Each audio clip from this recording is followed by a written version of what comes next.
Presiden Venezuela Nicolas Maduro menyampaikan pesan perdamaian kepada publik Amerika Serikat hanya 2 malam sebelum dirinya ditangkap atas perintah Presiden Amerika Serikat Donald Trump. Pesan tersebut disampaikan Maduro saat ia berkeliling ibu kota Caracas menggunakan mobil pada malam tahun baru, dalam sebuah tur yang disiarkan ke publik. Amerika harus tahu bahwa di sini mereka memiliki teman, sebuah negara yang damai, dan pemerintah yang ramah. Pesan kami sangat jelas. Tidak ada perang, ya untuk perdamaian, kata Maduro, seperti dikutip dari The New York Times, Minggu, 4 Januari 2026. Pernyataan itu mencerminkan upaya Maduro dalam beberapa bulan terakhir untuk menampilkan citra dirinya sebagai pemimpin yang cinta damai. Dalam sejumlah demonstrasi di berbagai kota Venezuela, Maduro kerap tampil bernyanyi lagu Imagine karya John Lennon, menari mengikuti irama musik tekno yang dipadukan dengan slogan-slogan perdamaian, hingga meniru gaya Bobby S1MCHE Pronunciation Ferrin dalam lagu populernya yang mengajak pendengar untuk tetap tenang dan optimistis. Namun, di balik pesan damai tersebut, Maduro juga kerap menunjukkan sikap menantang. Ia berulang kali menegaskan bahwa Venezuela siap mempertahankan kedaulatannya dari apa yang disebutnya sebagai kekuatan imperialis. Meski demikian, ketika tekanan dari Amerika Serikat meningkat, Maduro menyatakan keinginannya untuk membuka ruang dialog dan kesepakatan. Pemerintah harus mengetahui hal ini karena kami telah memberitahu banyak pejabat mereka.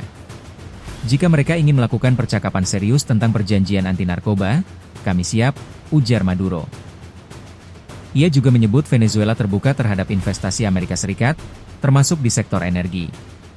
Jika mereka menginginkan minyak Venezuela, kami siap menerima investasi Amerika Serikat, kapanpun, dimanapun, dan bagaimanapun mereka menginginkannya, katanya. Maduro menambahkan, Venezuela juga terbuka terhadap kerja sama pembangunan ekonomi yang lebih luas. Menurutnya, masyarakat Amerika perlu mengetahui bahwa Venezuela siap menjalin perjanjian ekonomi yang komprehensif dengan Amerika Serikat. Di sisi lain, Presiden Donald Trump secara konsisten menyebut Maduro sebagai pemimpin kartel narkoba.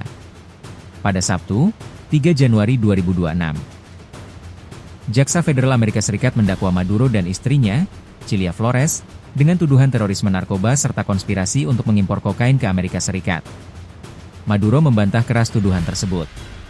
Ia menyatakan bahwa pemerintahannya justru aktif memerangi jaringan narkotika, khususnya yang berasal dari Kolombia. Maduro mengklaim pasukan keamanan Venezuela telah menembak jatuh 431 pesawat yang diduga digunakan untuk menyelundupkan narkoba melalui wilayah udara negaranya.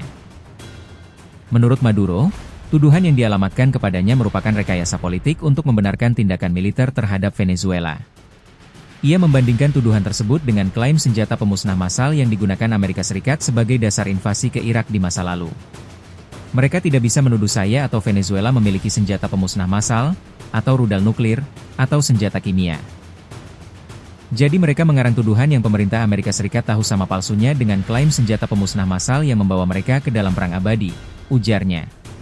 Trump mengklaim telah berbicara dengan Maduro beberapa kali, termasuk dalam sepekan terakhir sebelum penangkapan.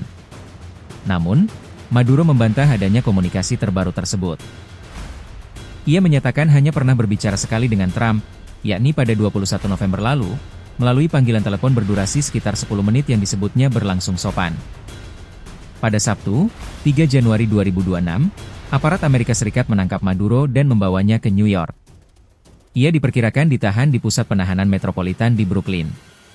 Penangkapan tersebut dilaporkan melibatkan pengerahan pasukan elit Delta Force, unit misi khusus militer AS. Maduro dan istrinya disebut dibawa menggunakan kapal sebelum dipindahkan ke pesawat yang kemudian mendarat di Pangkalan Garda Nasional Udara Stewart, New York. Hingga kini, pihak Venezuela mengecam penangkapan tersebut sebagai tindakan ilegal dan menyebutnya sebagai penculikan. Penangkapan Maduro terjadi di tengah rencana pribadinya menyambut tahun 2026. Dalam jam-jam terakhir tahun 2025, Maduro menyampaikan pidato yang menyebut tahun baru sebagai tahun tantangan besar bagi Venezuela. Untuk tahun 2026, tahun yang saya sebut tahun tantangan besar, kita akan mengatasi kekacauan dan kesulitan, dan terus memperkuat Venezuela sebagai negara yang damai, kata Maduro saat itu. Kini, pesan perdamaian tersebut kontras dengan situasi yang dihadapinya, setelah ia harus menjalani proses hukum di Amerika Serikat, sementara masa depan kepemimpinannya di Venezuela berada dalam ketidakpastian.